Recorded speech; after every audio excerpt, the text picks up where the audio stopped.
जंग पे जा रहा हूँ, ये अंगूठी मेरे घर भेज देना। ये कहानी है कारगिल के नायक अनुज के जज्बे की बेमिसाल कहानी। कारगिल युद्ध में कई हीरो रहे, इनमें से एक कैप्टन अनुज नैयर थे।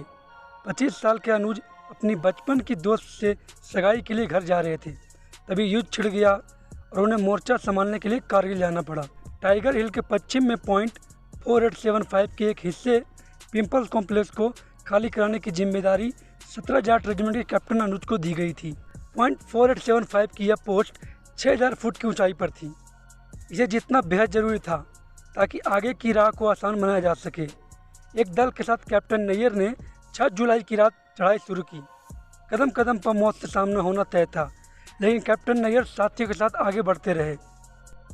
कैप्टन नैयर ने सोच रखी थी कि किसी तरह से इस पोस्ट को खाली करवाना है, जिसके लिए वह साथियों के साथ दये पांव आगे बढ़ रहे थे।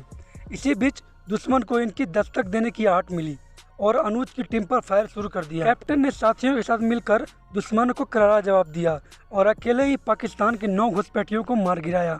अनुज और उनके साथियों ने बाकी पाकिस्तानी घुसपैठियों को पीछे खदेड़ दिया। पिंपल 2 पर 17 जाट ने लगभग विजय प्राप्त कर ली थी।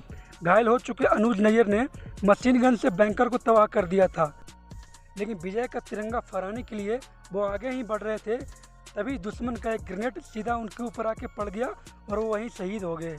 इसी बीच पाकिस्तानी घुसपैठियों ने वापस आकर पॉइंट 4875 पर कब्जा करना चाहा, लेकिन पीछे से दूसरी टीम के साथ कैप्टन बद्रा पहुंच चुके थे। उन्होंने घुसपैठियों का काम तमाम कर दिया, लेकिन तिरंगा फहराने से पहले वो भी दुश्मन की गोलियों की बौछार का शिकार हो गए थे और वहीं पर शहीद हो गए। हालांकि 4875 पर 7 जुलाई को ही झंडा फहरा दिया गया था। जब कैप्टन अनुज नैयर जंग पे जा रहे थे तो उन्होंने अपने सीनियर को एक अंगूठी दी थी और कहा था कि यह अंगूठी उनकी होने वाली मंगेतर को दे देना। सीनियर ने कहा, तुम खुद देना, जिसके जवाब में उन्होंने कहा, मैं जंग पे जा रहा हूँ, वापस लौटूंगा या नहीं, आया तो मैं खुद दे दूंगा, वरना आप इसे मेरे घर भेज देना। दुर्भाग्यवश इस जंग में अनुज वापस नहीं लौट सके, लेकिन वह पूरे देश के लिए मिसाइल बने।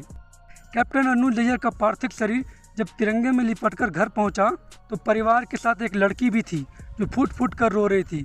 वह सिमरन थी, जिससे सगाई करने अनुज आने वाले थे। कैप्टन अनुज नैयर को युद्ध में अनुकरणीय वीरता के लिए मरणोपरांत महावीर चक्र से नवाजा गया था।